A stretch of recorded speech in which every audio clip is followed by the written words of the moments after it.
සද්ධර්ම ශ්‍රාවක සදහවත් කාරුණික පින්නතුනි, බොහෝම ශ්‍රද්ධාවෙන් යුක්තව සියලු දෙනාම සූදානම් වෙන්නේ තිලෝගුරු ශාන්තිනායක සම්මා සම්බුදුරජාණන් වහන්සේ විසින් ලෝක සත්වයන් පිළිබඳව අසීමිත දයාවෙන්, කරුණාවෙන්, මෛත්‍රියෙන් යුක්තව අවබෝධ කරගෙන දේශනා කොට වදාළ පරම ගම්බීර වූ ශ්‍රී සද්ධර්ම රත්නයෙන් බොහෝම පුංචි කොටසක් දේශනා කරවගෙන ධර්ම ගෞරවයේ පෙරදරි කරගෙන දේශනාගත ධර්මයේ ශ්‍රවණය කරන්නත්, එසේ ධර්ම ශ්‍රවණය කිරීමෙන් ලැබෙන අවවාද අනුශාසනා තම තමන්ගේ ජීවිතවලට එකතු කරගෙන වඩාත් නිවැරදි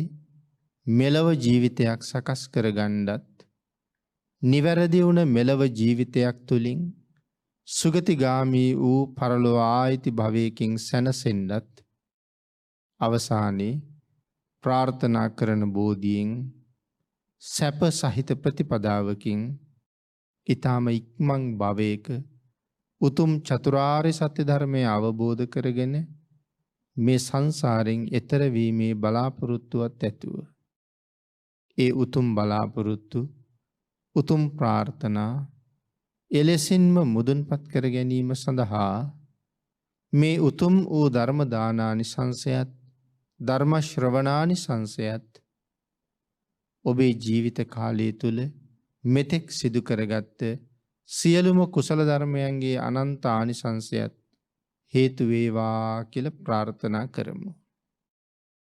පින්නතුනි, අද ධර්මදේශනාවේ මාතෘකාව හැටියට මම යොදා ගන්න කල්පනා කළේ අපේ භාග්‍යතුන් වහන්සේ දේශනා කොට වදාළ තවත් උතුම් සූත්‍ර දේශනාවක්, මජ්ක්‍ධිම නිකායේ පස්වෙනි වූ වර්ගයේ අන්තර්ගත වෙන ධනංජානි කියන සූත්‍ර දේශනාව තමයි ධර්ම මාතෘකාව බවට පත් කරගන්න කල්පනා කළේ. පින්නතුනි, මේ ධනංජානි සූත්‍ර දේශනාව තුළින් වැරදි ජීවනෝපායක් ගත කරන කෙනෙක් අවසානයේ කොයි වාගේ ඉරණමකට මුහුණ දෙනවද කියන කාරණාව පැහැදිලි කරන අතර, මෛත්‍රී සහගත සිත කෙනෙකුට කොයිතරම් මෙලෝ පරලෝ දෙකටම ලාභයක් සලසනවද කියන කාරණාවත් මනාව පැහැදිලි කරමින් දේශනා කරපු සූත්‍ර දේශනාවක්. විශේෂයෙන් භාග්‍යතුන් වහන්සේගේ අවවාද අනුශාසනා ඇතුව මඟ පෙන්වීම සහිතව මේ ධනංජානි කියන බ්‍රාහ්මණයට මේ දේශනාව සිදු කරනු ලබන්නේ සාරිපුත්ත මහරහතන් වහන්සේ විසින්. අපේ බුදුරජාණන් වහන්සේ රජගහනුවර වේළුවනාරාමේ වස් වාසය කරලා වැඩ ඉන්න කාලේ භාග්‍යතුන් වහන්සේත් සමග වේළුවනාරාමේ වස් වාසය කරපු එක භික්ෂුන් වහන්සේ නමක් මහා පවාරණයෙන් වස් පවාරණය කරලා වස්සා වාසික කටයුතු නිමා කරලා තමන් කලින් වැඩ හිටිය ප්‍රදේශයේ කරා වැඩම කරන අතරතුර මේ භික්ෂූන් වහන්සේට දැනගන්න ලැබෙනවා සාරිපුත්ත මහරහතන් වහන්සේ මේ කාලේ දක්ඛිනාගිරියේ ධර්මචාරිකාවේ වඩිනවා කියලා. මහත් වූ භික්ෂු පිරිසක් සමග සාරිපුත්තයන් වහන්සේ ධර්මචාරිකාවේ වඩිනවා. වස් කාලයේ නිමා කරලා මේ දක්ඛිනාගිරියට වැඩම කරලා දක්ඛිනාගිරියේ වැඩ ඉන්න කාලේ තමයි අර භික්ෂුන් වහන්සේත් වේළුවණෙන් වස් පවාරණය කරලා තමන්ගේ ගම් ප්‍රදේශයේ කරා වැඩම කරන්නේ. මේ ගම් ප්‍රදේශයේ කරා වැඩම කරන අතරතුර තමයි සාරිපුත්තයන් වහන්සේ ඉන්න බව දැනගෙන දක්ඛින ගිරියට වඩින්නේ. සරියුත් මහරහතන් වහන්සේ මුණ ගැහුණාට පස්සේ මේ අනික් භික්ෂූන් වහන්සේත් එක්ක සාරිපුත්තයන් වහන්සේ බොහොම සතුටු සාමීචියේ කතා බහ කළා. කතා බහ කරන අතරේ භාග්‍යතුන් වහන්සේ ගැන තොරතුරු ඇහුවා. මහා සංඝරත්නය පිළිබඳව තොරතුරු ඇහුවා. එහෙම තොරතුරු විමසලා සුව දුක් විමසලා සාරිපුත්තයන් වහන්සේ අර භික්ෂුවගෙන් අහනවා, තණ්ඩුල පාලදොර ධනංජානි බ්‍රාහ්මණයා අප්‍රමාදීව ශාසනය යෙදෙමින් කටයුතු කරනවද? අප්‍රමාදීව කුසල් දහම් සම්පූර්ණ කරනවද කියලා ඇහුවා. පින්නතේ මේ කාරණාවෙන් අපිට පැහැදිලි වෙනවා මේ ධනංජානි බ්‍රාහ්මණයත් සාරිපුත්ත මහරහතන් වහන්සේත් අතර මීට කලින් ඉඳලා දැන හැඳුනුම්කමක් තිබුණා කියලා. ඒ නිසානේ මෙහෙම අහන්නේ, විශේෂයෙන් ඔහු ගැනම අහන්නේ. කෙසේ වෙතත් අර භික්ෂුන් වහන්සේ සඳහන් කරනවා, ධනංජානි ගැන මගෙන් අහන්න එපා. එවත්නි ධනංජානි ගැන අහනවට මං කැමති නෑ. ධනංජානි අප්‍රමාදීව කටයුතු කරන කෙනෙක් නෙමෙයි. ධනංජානි බොහොම පව් කරගන්න කෙනෙක්. මේ කාරණාව සඳහන් කළා. උන්වහන්සේ සඳහන් කරනවා, එවත්නි ධනංජානි කියලා කියන්නේ අහිංසක මිනිස්සුන්ගේ ධනය කොල්ල කන කෙනෙක්. මිනිස්සු රවට්ටලා මිනිස්සුන්ගේ ධනය කොල්ල කනවා. රාජභාණ්ඩාගාරීත් කොල්ල කනවා. ඉතින් මේ කරුණ සඳහන් කරාම සාරිපුත්තයන් වහන්සේ භික්ෂූන් වහන්සේලාට මතක් කළා, එවත්නි අපි වහාම තණ්ඩුලපාල ගමට වැඩිය යුතුයි. පින්නතේ ධනංජානි බ්‍රාහ්මණයා නිරයෙන් මුදව ගන්නයි මේ වඩින්න හදන්නේ. බාණ්ඩ සත්පුරුෂයෙකුගේ හැටි. සත්පුරුෂයා මේ ලෝකෙට කොයිතරම් වටිනවද? සත්පුරුෂයා කවර කවමදාකවත් තවත් කෙනෙක්ට නිරේ දොර අරින්නේ නැහැ. තවත් කෙනෙකුට නිරේට පාර හදන්නේ. නිරේ සොයාගෙන යන්න කටයුතු කරන අය පවා නිරයෙන් බේරගන්න තමයි සත්පුරුෂයෙකුට ඕනෙකම තියෙන්නේ. දැන් බාණ්ඩ සාරිපුත්තයන් වහන්සේ විශාල භික්ෂු පිරිසක් සමග ධර්මචාරිකාවක වඩින ගමන් මේ ධනංජානි කියන පුජ්‍යලයා අප්‍රමාදීව කටයුතු කරන්නේ, බොහොම ප්‍රමාදීව තමයි මේ කාලේ ජීවිතේ ගෙවෙන්නේ, අකුසලයක් එක්කයි ජීවිතේ ගෙවෙන්නේ කියන කාරණාව දැනගත්තාම භික්ෂු සංඝයාත් සමගම ආපහු හැරෙනවා. ඔහුට පිහිට වෙන්න. ඒකයි මං කියේ සත්පුරුෂයන්ගේ මේ කැපකිරීම ලෝකයට මොනතරම් යහපතක්ද කියලා. තණ්ඩුලපාල ගම කියලත් සඳහන් කරනවා පින්නතුනි. තණ්ඩුලපාල දොර කියලත් සඳහන් කරනවා.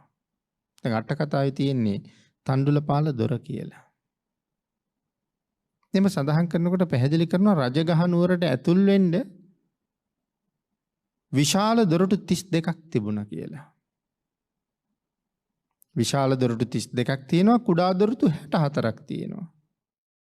ආන්ගේ කුඩා දොරටු 64න් එකක් තමයි තණ්ඩුලපාල දොර කියලා කියන්නේ. ආන්ගේ තණ්ඩුලපාල දොර සමීපයේ තියෙන ප්‍රදේශයේ නැත්නම් තණ්ඩුලපාල දොරෙන් පිට වෙලා යන ප්‍රදේශයේ විය හැකි තණ්ඩුලපාල ගම කියලා කියන්නේ. කෙසේ වෙතත් ධනංජානි ජීවත් වෙන්නේ මෙන්න මේ තණ්ඩුලපාල ගමේ. ඉතින් සාරිපුත්තයන් වහන්සේ භික්ෂු මහා සංඝයාත් පිරිවරාගෙන තණ්ඩුලපාල ගමට වැඩියා. ධනංජානි බ්‍රාහ්මණයා ඈතින්ම දැක්ක සාරිපුත්තයන් වහන්සේ වඩිනවා. ධනංජානි බ්‍රාහ්මණයා සාරිපුත්තයන් වහන්සේ පිළිගන්න පෙරට වැඩියා. පෙරට පෙර ගමන් කළා. සාරිපුත්තයන් වහන්සේගෙන් අහනවා, ස්වාමීනි සාරිපුත්තයන් වහන්සේ දවල් ආහාරයට තා වෙලා තියෙනවා. දවල් ආහාර වෙලා වෙනකන් මං කිරි ටිකක් පිළියෙල කරන්නද ස්වාමීනි කියලා ඇහුවා. සාරිපුත්තයන් වහන්සේ සඳහන් කළා අවශ්‍ය නැහැ. මං දහවල් දානේ අරගෙනයි ඉන්නේ. මට දැන් ආහාර එපා. මං ආවේ ඔබව මුණ ගැහෙන්න. අහවල් කැලෑවේ අහවල් තැන මම ඉන්නවා. ඔබ ආහාර අනුභව කරලා මං ඉන්න තැනට එන්න කියලා. ධනංජානි බොහෝම අනුකම්පාවෙන් කරුණාවෙන් මහතෙරුන් වහන්සේගේ අවවාදයේ පිළි අරගෙන දහවල ආහාර අනුභව කරලා මදක් විවේකයෙන් ඉඳලා මහතෙරුන් වහන්සේ කතා කරපු වනල හැබට ගියා. ගියාට පස්සේ ටික වෙලාවක් ධනංජානිත් එක්ක කතා බහ කරලා මහතෙරුන් වහන්සේ විමසනවා ධනංජානි කොහොමද මේ කාලේ? වස් කාලෙත් ගෙවිලා ගියා. අප්‍රමාදීව කටයුතු කරලා වස්සාන කාලය තුල බොහෝ කුසල් රැස් කරගන්න ඇති නේද? ජීවිතේ කුසලයෙන් පුරව ගන්න ඇති නේද කියලා ඇහුවා. ධනංජානි පින්නතුනි කාට බොරු කියන්නේද? කාට බොරු කියලා බේරෙන්නේද? ධනංජානි කෙනෙක් ගොඩක් බොරු කියන කෙනෙක්. රජ්ජුරුවන්ට මහජනයට හරියට බොරු කරන කෙනෙක්. නමුත් සාරිපුත්තයන් වහන්සේට බොරු කියන්න ධනංජානිට තිබුණේ නැද්ද? ඔව් ස්වාමීනි බොහෝ පින්කම් කරගත්තා. භාග්‍යතුන් වහන්සේත් ළඟ වැඩ හිටියනේ. බොරු ගොඩක් කියන්න තිබ්බනේ. නමුත් ඇයි බොරු කියන්නේ නැත්තේ? පින්නතුනේ එක කාරණාවක්. කාටද බොරු කියන්නේ? සාරිපුත්තයන් වහන්සේට බොරු කියලා ඔහුට ගැලවෙන්න ක්‍රමයක් නැහැනේ. ඉතින් ඒ නිසාත් බොරු කියන්නේ නැහැ. ගරු කටයුතු උතුමන් වහන්සේලාට බොරු කියන්නෙත් නැහැ. අපි සාමාන්‍ය කතා කරන්නේ නිකම් බොරුවක් කීවට වඩා අම්මට බොරුවක් කිව්වොත් ඒකේ පව් වැඩි. මේ වගේ කාරණා ගොඩක් සමාජයේ අපි කතා කරනවානේ. ඉතින් ඒ වගේ ඊටාම ගරු කටයුතු උතුමන් වහන්සේලාට උන්වහන්සේලා ළඟ ඉන්නකොට එහෙම බොරු කියන්න බෑ කොහොමවත්. ඒ නිසා ධනංජානි බොරු කීවෙත් නෑ. ධනංජානි කෙලින්ම සඳහන් කළේ අනේ ස්වාමීනි අපිට මොන අප්‍රමාදයක්ද ස්වාමීනි? කොයිතරම් වැඩ තියෙනවද ස්වාමීනි? මං කීයක් දේවල් කරන්න ඕනද ස්වාමීනි? අන් ඒක නිසා අප්‍රමාදීව කටයුතු කරන්න බැරි වුණා ස්වාමීනි. ස්වාමීනි මං මව්පියන්ට සලකන්න ඕනේ. ස්වාමීනි මම පවුලේ වැඩිහිටියන්ට සලකන්න ඕනේ. ස්වාමීනි මම මගේ බිරිඳට දරුවන්ට සලකන්න ඕනේ. ස්වාමීනි මං ඥාතීන්ට සලකන්න ඕනේ. ස්වාමීනි මා විසින් කළ යුතු තවත් කාර්යයන් ගොඩක් තියෙනවා. ඒ සඳහා මට ධනය අවශ්‍යයි. ඒ වෙනුවෙන් ධනය රැස් කරනවා. මේ වගේ කරුණු ගොඩක් සිහිපත් කළා. සරියුත් මහරහතන් වහන්සේ ධනංජානිගෙන් අහනවා ධනංජානි මව්පියන්ට සලකන්න තියෙනවා කියලා. සහෝදර සහෝදරියන්ට ඥාතීන්ට දූ දරුවන්ට බිරිඳුන්ට සලකන්න තියෙනවා කියලා. තමන් කරන වැරදි වැඩ තමන් එක්ක විඳවන්න ඒ අයත් එනවද? ඒවා තනියම තමන්මද විඳින්න ඕනේ. පින්නතුනි ධනංජානිට ගොඩාක් කරුණු පැහැදිලි කළා. ධනංජානි කියලා කියන්නේ බිම්බිසාර රජුගේ රාජ්‍යයේ මහ උසස් නිලධාරියෙක්නේ. තාම උසස් නිලධාරියෙක්. රජුර ඔහුට තමයි බදු මුදල් එකතු කරන්න පවරලා තියෙන්නේ. හැබැයි රජුර කියලා තියෙන්නේ මිනිස්සු තලන්න එපා. මිනිස්සුන්ට රිදවන්න එපා. මිනිස්සුන්ට දැනෙන්නේ නැති වෙන්න මිනිස්සුන්ගේ ආදායමෙන් ස්වල්ප ප්‍රමාණයක් බද්දක් හැටියට ගන්න. මිනිස්සුන්ට රිදවන්න නැතුව තලන්න නැතුව දැනෙන්නේ නැති වෙන්නයි ගන්න ඕනේ. ඒ කියන්නේ රජුරෝ කියන්නේ 110ක් විතර ගන්න. නමුත් ධනංජානි ගිහිල්ලා 90ක් ගන්නවා. මිනිස්සු අඬනවා වැළපෙනවා කෑකෝ ගහනවා අනේ දරුමල්ලොත් එක කොහොමද අපි ජීවත් වෙන්නේ? ඔහොම කරන්න එපා කියලා. ධනංජානි කියනවා මට කියලා වැඩක් නැහැ මේවා රජුරවන්ට කියන්න කියලා. අනේ රජුරෝ එහෙම නෙමෙයි සඳහන් කරලා තියෙන්නේ. ධනංජානි ඒ ධනෙන් විශාල ප්‍රමාණයක් තමන්ගේ නිවසට යවනවා. රාජ භාණ්ඩාගාරයට ඉතා ස්වල්ප ප්‍රමාණයක් ගෙනල්ලා දානවා. අන්තිමට රජුරෝ මේ පිළිබඳව කරුණු හෙව්වා. ඉතින් මොහු බොහෝසේ වැරදි කරනවා. සාරිපුත්තයන් වහන්සේ නමුත් ඔහු වැරදි කරන එකෙන් අත මුදව ගත්තා. ධනංජානිට සාරිපුත්තයන් වහන්සේ බොහෝ කරුණු කියලා දුන්නා. ධනංජානි ඔබ දැන් කියනවා අම්මා තාත්තා පෝෂණය කරන්න, දරුවන්ට බිරිඳට ඥාතීන්ට යුතුයකම් කරන්න ධනෙ උපයන්න ඕනේ කියලා.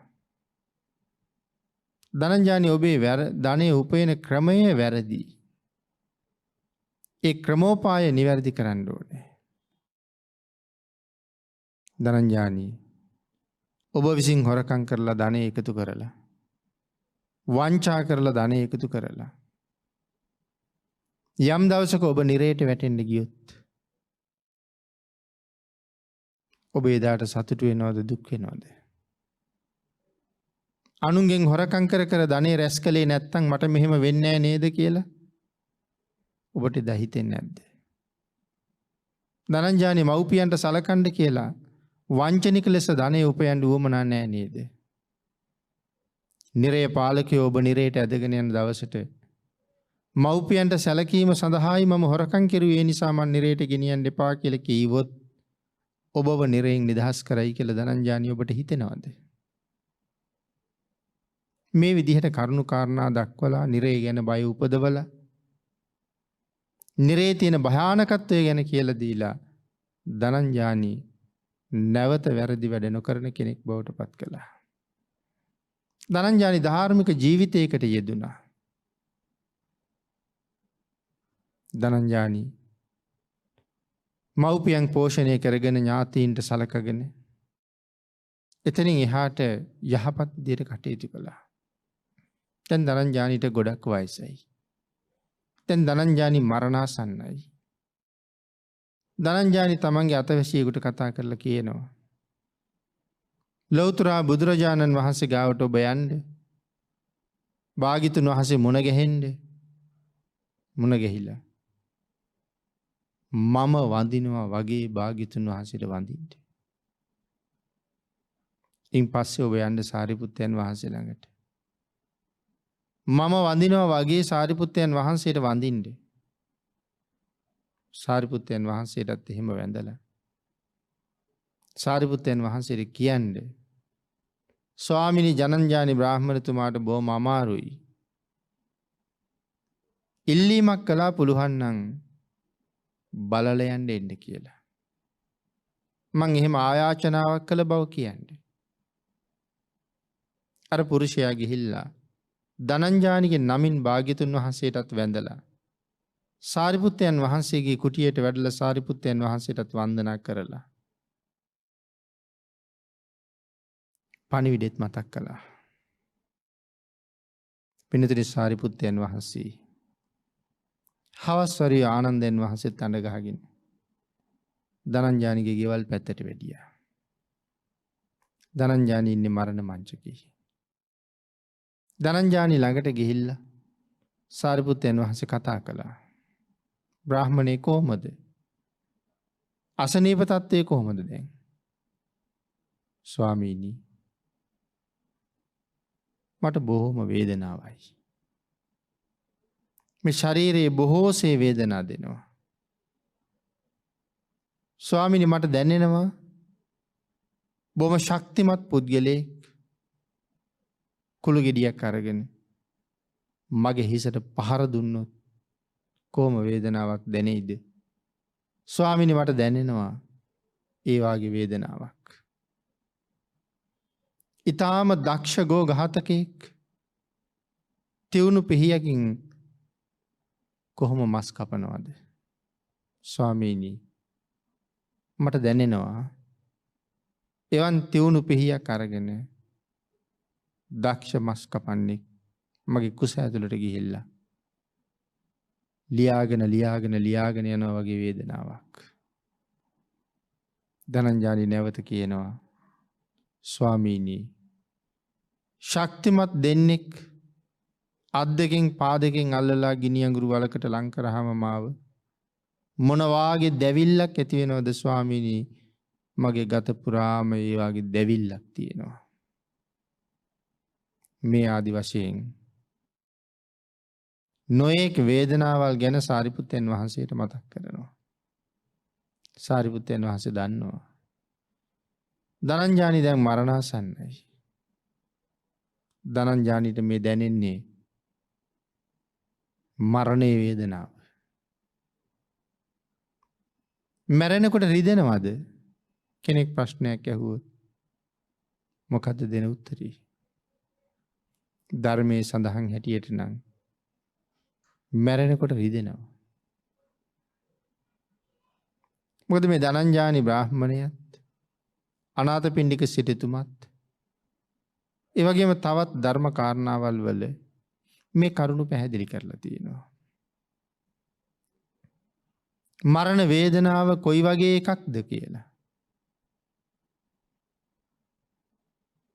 ජීවිතේ කවදාවත් විඳලා නැති අලුතෙන්ම විඳින්න අත්දැකීම් ලැබෙන අලුත්ම දුක් ගොඩ මරණ මංචකයේදී මුණ ගැහෙනවා.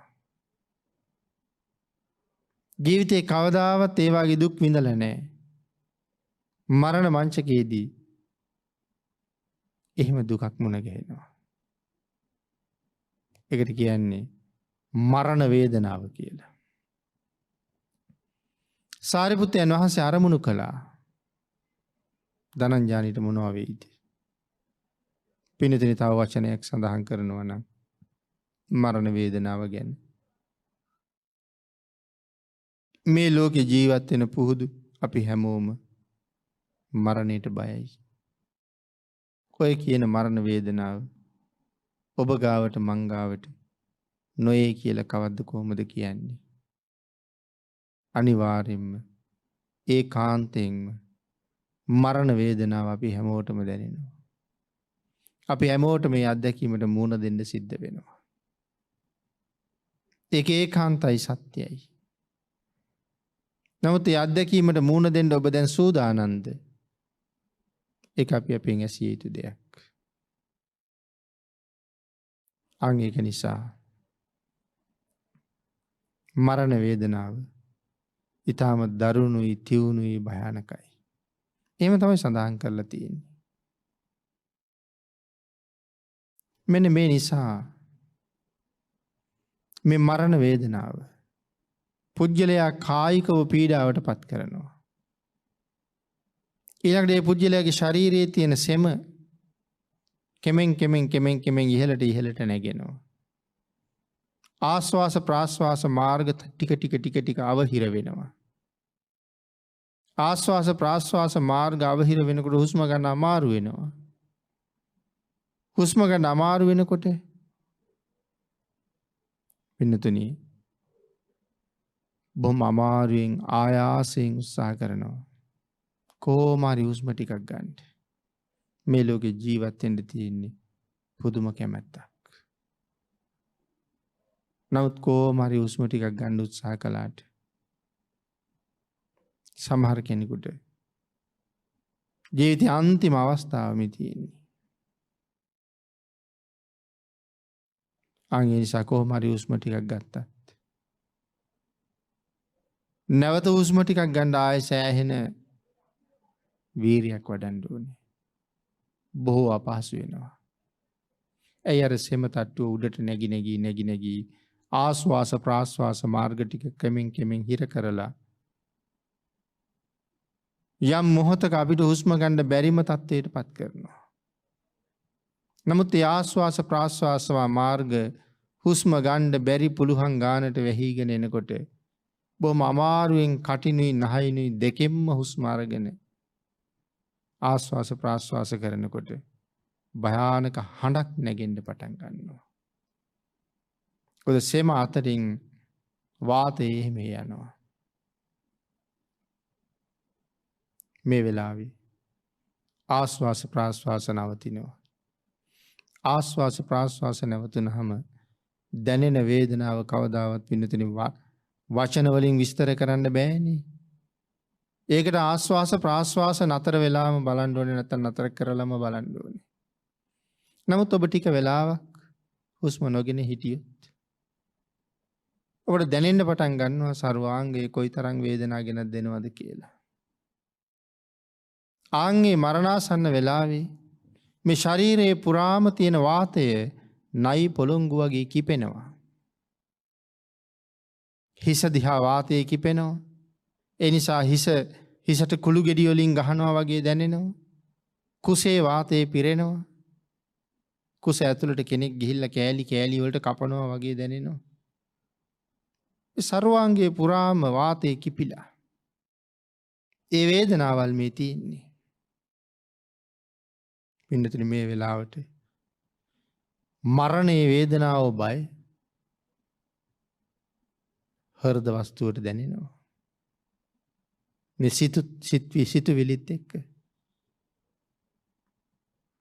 මහ ගිනි කඳක් දාලා දවනවා වගේ හෘදේ පිච්චෙනවා. දුක නිසා පිච්චෙනවා. මේ ලෝකේ සියලුම කැමති වස්තුන් අත්හරින්න වෙලා තියෙන, ප්‍රිය වස්තුන්ගෙන් මිදෙන්න වෙලා තියෙන්නේ. එක දරුවෙක් මැරුණහම අවුරුදු ගානක් අඬනවා වැළපෙනවා.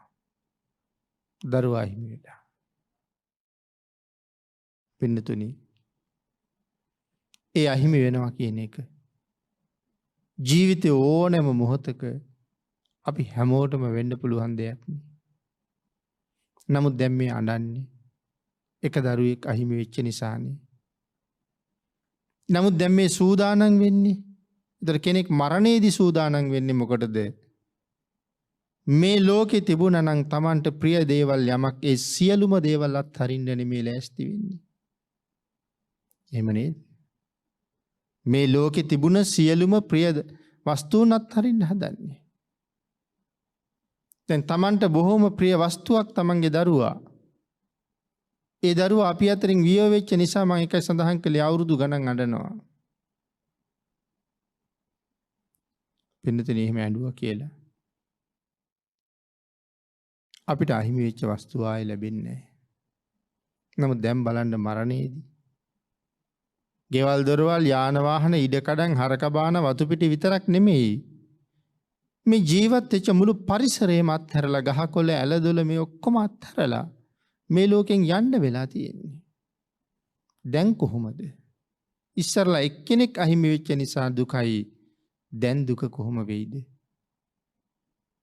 නිමක් නැති මහ දුක්ඛන්ද ප්‍රිය විප්පයෝග දුක නිසා දැනෙන්න පටන් ගන්නවා.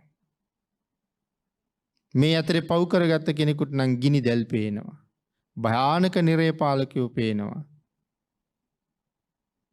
බොහෝ දිනාට මල මුත්‍ර පිට වෙනවා. මරණය කියලා කියන්නේ ඒ වගේ මහා භයානක අවස්ථාවක්. කෙනෙකුට ස්වල්ප වශයෙන් ඒක දැනෙන්න පුළුවන්. නමුත් මේ වේදනාව දැනෙනවා කියන එකයි සඳහන් කරන්නේ. මෙච්චර කාලයක්, මෙච්චර ප්‍රමාණයක් මේ වේදනාව දැනි තියෙනවා කියලා කතාවක් නැහැ. සමහර කෙනෙකුට තාම කෙටි කාලයකින් ඒ වේදනාව බරගතිය සම්පූර්ණයෙන් නිමා වෙලා ජීවිතෙන් සමුගන්න පුළුවන්. සමහර කෙනෙක් නම් සෑහෙන වෙලා සෑහෙන කල් දුක් විඳින්න පුළුවන්. කෙසේ වෙතත් දැන් ධනංජානිත් බොහොම අසාධ්‍යයි සාරිපුත්තයන් වහන්සේ ගෙදරට වැඩියා. අරමුණු කරලා බලාම ධනංජානිතා පොඩි වෙලාවයි ජීවත් වෙන්නේ. ධනංජානිට මරණයෙන් පස්සේ මොනවා වෙයිද? ධනංජානි නිරේ තමයි උපදින්නේ. සාරිපුත්තයන් වහන්සේ කල්පනා කළා. සාරාංශික කල්පලක්ෂයක් තරම් ලෞතර භාග්‍යතුන් වහන්සේ මේ සංසාරේ දුක් විඳලා බෝසත් කාලේ ඒ උතුම් ලෞතර බුද්ධ රාජ්‍ය ලබාගෙන අපට ධම් දේශනා කළ අපි ධර්මයෙන් පෝෂණය කළා. ධර්ම දරයන් බවට පත් කරන්න කටයුතු කළා. ලෝක සත්‍ය සංසාරයෙන් එතර කරවන්න මග කියලා දුන්නා. එහෙනම් ධනංජානි නිරේට යවල බෑ. නිරේ කියලා කියන්නේ අති භයානක රෞද්‍ර තැනක්. මේ ලෝකේ ඉන්නකොට අපි නිරේ ගැන කතා කරන ඕන තරම් අපිට තේරෙන්නේ නැහැ නිරා දුක මොන තරම් භයානකද කියලා. ඒක නොතේරෙන නිසායි කොච්චර කරුණු කීවත් නිරයගාමී අකුසල්ම රැස් කරන්නේ. සාරිපුත්තයන් වහන්සේ මෙච්චර අනුකම්පා කරන්නේ මගෙත් සමග ළඟින් සමීපව ඇසුරු කරපු කෙනෙක් නිරේට නොයා යුතුයි කියන කාරණාවත් එක්ක කෙසේ හෝ ඔහු බේරන්න උත්සාහ කරන්නේ. සාරිපුත්තයන් වහන්සේ අහනවා ධනංජානි මරණයෙන් පස්සේ නිරේට යන්න කැමතිද ප්‍රේත ලෝකෙට යන්න කැමතිද කියලා. ස්වාමීනි නිරේට යනවට වඩා ප්‍රේතෙක් වෙන එක හොඳයි. මේ වෙලාව කොයි තරම් අසරණ මොහොතක්ද ධනංජානි බ්‍රාහ්මණතුමාට කියන කාරණාව අපිට හිතා ගන්නවත් බෑ පින්නතුනි. සාරිපුත්තයන් වහන්සේ අහනවා ප්‍රේත ලෝකේ දුක් විඳිනවට වඩා තිරිසන් ආත්මයක් හොඳ නැද්ද? වෙනතුනි මුලින් අහන්නේ අපායේ උපදිනවද තිරිසන් ලෝකේ උපදිනවද කියලා. අපායට කැමතිද තිරිසනෙක් වෙන්න කැමතිද? ස්වාමිනී නිරේට වඩා තිරිසනෙක් වෙන එක හොඳයි. තිරිසනෙක් වෙනවද ප්‍රේතෙක් වෙනවද? තිරිසනෙකුට වඩා ප්‍රේතෙක් වෙන එක හොඳයි. ප්‍රේතාත්ම භාවයක් ලබනවද? මනුෂ්‍යාත්මයක් ලබනවද? ස්වාමීනි ප්‍රේතෙක් වෙනවට වඩා මිනිහෙක් වෙන්න තිබ්බොත් හුඟක් හොඳයි. ඊට පස්සේ සාරිපුත්තයන් වහන්සේ අහනවා මිනිහෙක් වෙනවට වඩා දෙවියෙක් වෙන එක හොඳ නැද්ද? ස්වාමීනි කොච්චර හොඳයිද වෙන්න පුළුවන් නම්? නැවත අහනවා චාතුම් මහරජික දෙවියෙක් වෙනවට වඩා තාවතිංස දෙවියෙක් වෙන එක හොඳ නැද්ද? තාවතිංසයට වඩා යාමය හොඳ නැද්ද? තාවතිංසයට වඩා යාමය හොඳ නැද්ද? යාමයට වඩා තුසිතය හොඳ නැද්ද? තුසිතයට වඩා නිම්මාන රතිය හොඳ නැද්ද? නිම්මාන රතියට වඩා පරනිම්මිත වසවර්තිය හොඳ නැද්ද? මේ විදියට ආහා දිව්‍ය ලෝක 6ටම ගෙනියනවා. නැවතත් අහනවා ධනංජානි දෙවියෙක් වෙනවට වඩා බ්‍රහ්මයෙක් වෙන එක හොඳ නැද්ද? ධනංජානි කියනවා ස්වාමීනි හේතුම් තැනට මට එන්න පුළුවන් නම් කොච්චර වටිනවද? සාරිපුත්තයන් වහන්සේ කියනවා ධනංජානි ඔබ කැමති නම් බඹලොව යන්න. මම බඹලොව යන්න පාර කියලා දෙන්න. මං කියන මාර්ගයේ දිගේ ඔබ බඹලොව යන්න කියලා. ධනංජානිට පුදුම සතුටක්. සාරිපුත්තයන් වහන්සේ මොකද්ද පින්නතුනි ධනංජානිට කියලා දෙන කාරණාව?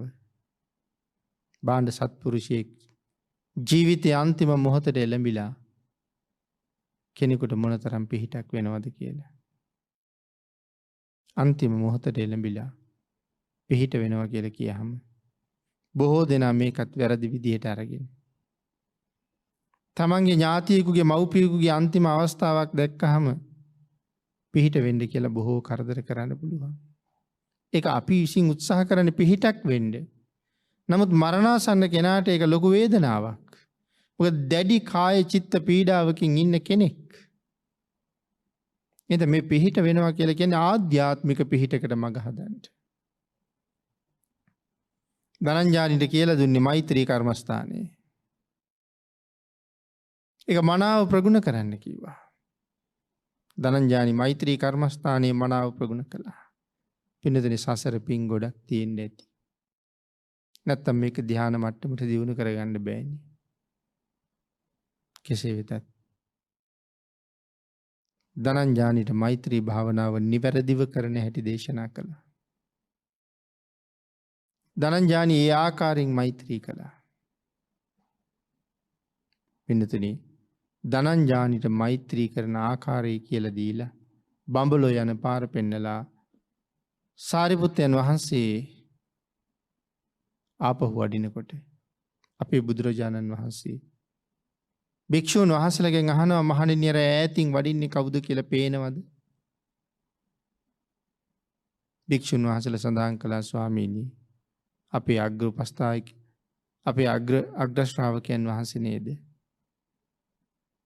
ළඟට වැඩියට පස්සේ බුදුරජාණන් වහන්සේ අහනවා සාරිපුත්ත ධනංජානි බ්‍රාහ්මණයා බඹලෝ වගේ පහත් තැනකට යවුවේයි කියලා. දැන් බලන්නකො. බඹලෝ වාගේ තැනකට ගිහිල්ලා ආපුවම භාග්‍යතුන් වහන්සේ අහන්නේ ඇයි බඹලෝ වගේ පහත් තැනකට යවුවේ කියලා. ඒතකොට හිතන්න භාග්‍යතුන් වහන්සේ උසස් තැනක් කියලා කියන්නේ ඒ කාන්තේම නිවන විතරයි පින්නතුනි. සාරිපුත්තයන් වහන්සේ සඳහන් කරනවා ස්වාමීනි බ්‍රාහ්මණයා බඹලෝ යන්න කැමතියි. මම ඒ හින්දා බඹලෝදී නතර කරලා ආවා කියලා. භාග්‍යතුන් වහන්සේ ඒකට කැමති නෑ. අසුචියේ චුට්ටක් තිබුණත් දුර්ගන්ධයි. ගොඩක් තිබුණත් දුර්ගන්ධයි. මේ භවය කොහොමද දුකයි. මේ භවයෙන් එතර වෙන්නමයි ඕනේ. මේ භවයෙන් මිදෙන්නමයි ඕනේ. අපේ භාග්‍යතුන් වහන්සේ සාරිපුත්තයන් වහන්සේට සඳහන් කරනවා සාරිපුත්තේ ධනංජානි බ්‍රාහ්මණයා බඹලෝ ඉපදුනා කියලා. පින්නතේ ධනංජානි කියලා කියන්නේ මහ පුදුම වංචාකාරයෙක්. ධනංජානි මහ වංචාකාරයෙක් බවට පත් වෙලා දීර්ඝ කාලයක් මහජන දේපොළ වංචා කරලා හොරා කාලා තිබුණා. නිරේ ඉපදිලා අති දීර්ඝ කාලයක් වන්දි ගෙවන්න හිටපු ධනංජානි නිරයෙන් මුදවලා බඹලවට ගෙනියන්න සත්පුරුෂයෙකුට මොනතරම් හැකියාවක් තිබුණද? අන්න ඒකයි කල්යාණ මිත්‍රයන්ගේ ඇසුරේ වටිනකම. අපිට පව් කරන්න නෙමේ සුගතියට පාර හදාගන්න. සුගතියෙන් සුගතියට යන්න. මග හදාගන්න සත්පුරුෂ ඇසුර අවශ්‍යයි. සත්පුරුෂ වූ දහම අවශ්‍යයි. මේ කාලේ කොහොමත් ධර්මයේ තාමත් නිර්මල පර්යාප්තියම අපිට අහන්න ලැබෙනවා. දරන්න ලැබෙනවා. අපේ ත්‍රිපිටක පොත් ටික නිරුපද්‍රිතව තියෙනවා. යම් කෙනෙක් මේ දහම තුල පෝෂණය වෙනවා නම් ඒ පුජ්‍යලයට මේ ලෝකේ ලබන්නේ පුදුමාකාර ලාභයක්. දහම තුල කීකරු වෙච්ච නිසා. ඒක නිසා අපේ භාග්‍යතුන් වහන්සේ වුණත් අවසාන මොහොතේ මැරිලා නිරේට යන්න හිටපු අය කී දෙනෙකුට පිහිට වෙලා සුගතිගාමී කළාද? පින්නතුනි අන්න ඒක නිසා ජීවිතේට හැමදාම කල්යාණ මිත්‍රයෙකුගේ ඇසුර වටිනවා. භාග්‍යතුන් වහන්සේ ඒකයි දේශනා කළේ. හැම මොහොතකම ඇසුරු කරන්න Tamanට වඩා උසස් කෙනෙක්. එහෙම කෙනෙක් නැති වුණොත් Taman හා සමාන කෙනෙක් ඊට වඩා බාල කෙනෙක් නම් මොන හේතුවකටවත් ඇසුරු කරන්න එපා කියලායි දේශනා කළේ. එහෙම වුණොත් තව දුගදියට පාර හැදෙනවා. එකලාව හුදකලාවේ තනියම ජීවත් වෙන්න කිව්වේ කර්ම රැස් නොකර ජීවත් වෙන්න. ඒ වගේම සුප්පබුද්ධ කුට්ටි භාග්‍යතුන් වහන්සේ ඇසුරු කරපු නිසා සෝවාන් වෙලා හිටියා. තම්බදාටික චෝර මරණ මංචකේ හිටියේ. මරණ මංචකයේදී තම්බදාටිකව බේරගත්තේ සාරිපුත්තයන් වහන්සේ. මෙතන මරණ මංචකය කියලා කියහම එදා උදේ සමාධියෙන් අවදි වෙලා බලහම තම්බදාටික තමයි සාරිපුත්තයන් වහන්සේ දැක්කේ. 55 අවුරුද්දක්. බොහෝ තැන්වල 50 අවුරුද්දක් කියලා සඳහන් කරනවා. 50 අවුරුද්දක් තරම් කාලයක් එක දිගට මිනී මරලා විශ්‍රාම අරගෙන. ඒ කියන්නේ රජුරුවන්ගේ චෝර ඝාතක හැටියට ඉඳලා විශ්‍රාම අරගෙන තමන්ගේ ගෙදර ඉන්න ධනංජානිට ගෙදර ඉන්න තම්බදාටිකට තවත් කරුමයක් විපාක දෙන්න හදනවා. අද එළදෙනක් යනලා මැරෙනවා. මැරුණ ගමන් යන්නේ නිරේට. නමුත් සාරිපුත්තයන් වහන්සේ පිහිට වුණා. ධර්ම දේශනාවක් කළා. හිතේ සතුට ඇති කළා. ඒ ගෙදරින්ම කැඳ වැළඳුවා. උන්වහන්සේ ආපහු වඩිනකොට පෙර ගමන් ආවා. පසු ගමන් ආවා පාත්‍රෙත් අරගෙන. පාත්‍රය දීලා ආපහු යන ගමන් මගදී එළදෙන ඇනලා මරලා දැම්මා.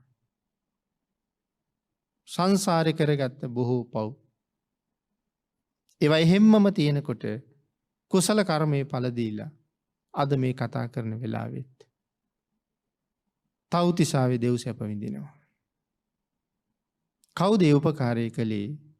සාරිපුත්තයන් වහන්සේ. දිලිඳු සැඬොල් කාන්තාවක් නිරේට යනවා අද දවසේ මැරිලා. භාග්‍යතුන් වහන්සේ පෙරමගට වැඩලා ඇය ලව්ව වන්දනා කරන්න කටයුතු සූදානම් කරලා ඇයි සුගතියට පාර හැදුවා ඇයට. දැන් මෙන්න මේ වගේ කල්යාණ මිත්‍රයන්ගේ ආශ්‍රය නිසා මෙලව පරලොව දෙකම දිනනවා පින්නතුනි.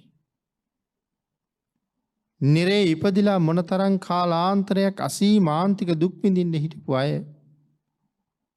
මේ සත්පුරුෂයන් වහන්සේලා නිරෙන් බේර ගන්නවා. කොයිතරම් ශ්‍රේෂ්ඨද? කොයිතරම් උත්තරීතරද? සත්පුරුෂයන්ගේ ඇසුර. භාග්‍යතුන් වහන්සේ සඳහන් කළේ ඇයි ධනංජානි බඹලෝවාගේ පහත් තැනක නැවැත්තුවේ? සඳහන් කළ ස්වාමිනිය ඔහු බඹලුවට කැමති නිසා මම නවත්තලා ආවා. භාග්‍යතුන් වහන්සේ බඹලුවටත් කියලා තියෙන පහත් තැනක් කියලා. ඒ කියන්නේ භවය මොනම ආකාරයකින්වත් බුදුරජාණන් වහන්සේ වර්ණනා කරන්නේ නැහැ. භවයෙන් මිදෙන එකමයි භාග්‍යතුන් වහන්සේගේ කැමැත්ත. අංගේ නිසා ඔබත් මමත් අපිත් හැමෝම උත්සාහ කළ යුත්තේ හැකි තරම් අකුසලයන්ගෙන් ඈත් වෙන්න. අකුසල ධර්මයන්ගෙන් ඈත් වෙලා කුසල ධර්මයන් මත පිහිටලා බොහෝ දෙනාට මහා කල්යාණ මිත්‍රයන් බවට පත් වෙමින් අපි විතරක් කුසල් කරලා මදි. අන්‍යයන්ට කුසල් කරන්න මග කියලා දීලා අන්‍යයන් කුසලයේ තුල හික්මවල චාරීත්‍ර වාරීත්‍ර වෙන්නේ එතකොටයි. මමත් සිල් රකින්නවා. අනික් අයලව සිල් රැකවනවා. මේ කාරණාවන් ජීවිතයට මනාව එකතු කරගෙන තව එක්කෙනෙක් හරි අපායෙන් ගොඩ ගන්න ඔබට පුළුවන් වෙනවා නම් ඔබ මේ ලෝකේ කොයිතරම් ශ්‍රේෂ්ඨ කෙනෙක්ද? වර්තමානයේ මව්පියෝ උත්සාහ කරනවා නම් දරුවෝ ටික අපායෙන් බේරගන්න පවෙන් වළක්වලා කල්යාණ මිත්‍රයන් ඇසුරු කරවලා මේ කටයුතු කරන්න. සාරිපුත්තයන් වහන්සේ ධර්මචාරිකාව නතර කරලා පස්සේ කාලේ හඳුනාගත්ත කෙනෙක් වෙනුවෙන් වැඩියා අපායෙන් බේරගන්න. දුක හිතෙන්නේ වර්තමානයේ මව්පියෝ දරුවන්ට අපායට යන්නම පාර පෙන්නනවා. එහෙම වෙච්චහම මවෙක් පියෙක් ළඟ තිබිය යුතු ආදරේ, සෙනෙහස, දයාව, කරුණාව ඒකක්වත් නැතුව යනවා. මහා බ්‍රහ්ම කියන උරුමේ නැතුව යනවා. හැතිරියක් සහ ආතුරෙක් කියන තැනට විතරක්පත් වෙනවා. එඳ හැමෝම යහපත් වෙන්න. පුළුවන් තරම් අකුසල් වලින් ඈත් වෙන්න. මෛත්‍රී කර්මස්ථානයේට පුළුවන් වුණා ධනංජානිව බඹලව ගෙනියන්න. ඒ වගේ කෙටි කාලයක් තුල ධනංජානිට ධානා මට්ටමට භාවනාව වැඩෙන්න ධනංජානි පෙර ප්‍රගුණ කරගත්ත පිනක් තිබිය යුතුයි. සංසාරේ අපි පව් කර කර මාව නෙමෙයි. අන් ඒක නිසා මෛත්‍රී කර්මස්ථානය ඔහු දියුණු කළා. හැබැයි ඔහුට මෛත්‍රී කර්මස්ථානය දියුණු කරන නිවැරදි ක්‍රමය කියලා දුන්නා. ආකාර 8කින් මෛත්‍රී ප්‍රගුණ කළ යුතුයි. අභ්‍යන්තර ආබාධ ටික ඒ ආකාර වලින් අපි බැහැර කළ යුතුයි. බාහිර වේදනා දුරු කරගත යුතුයි. එහෙම ක්‍රමානුකූලව ධානා මට්ටම දක්වාම මේ මෛත්‍රිය Tamanට වඩන්නයි තියෙන්නේ. ආන් එහෙම නිවැරදිවම මෛත්‍රිය සම්පූර්ණ කරලා කර්මස්ථානයේ දියුණු කරගෙන ඔබටත් පුළුවන් මරණ මංචකයේ බොහෝ දේ දිනන්න. අපිටත් මරණ වේදනාව දැනෙනවා. ඒ වේදනාවත් එක්ක ද්වේෂය උපදිනවා. ද්වේෂය තියෙන වෙලාවක මැරුණොත් භයානක තැනක ආපහු උපදින්න සිද්ධ වෙනවා.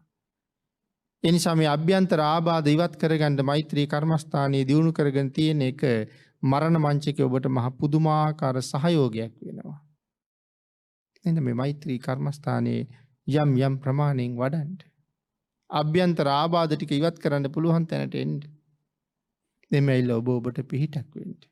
භයානක නිරයෙන් මිදෙන්න උත්සාහ කරන්න. ඒ සඳහා මේ බුද්ධාන්තරය තුල ඔබට ලැබිලා තියෙන අවස්ථාව බොහොම ඉහළයි. ඒ අවස්ථාවෙන් ප්‍රයෝජන අරගෙන සතර අපායෙන් මිදිලා සුගතියෙන් සුගතියට ගමන් කරලා අමා මහ නිවනින් සැනසෙන්න රත්නත්‍රයේ අනන්ත ආශිර්වාදයේ ඔබට අදත් නොඅඩුවම ලැබේවා කියලා ප්‍රාර්ථනා කරනවා.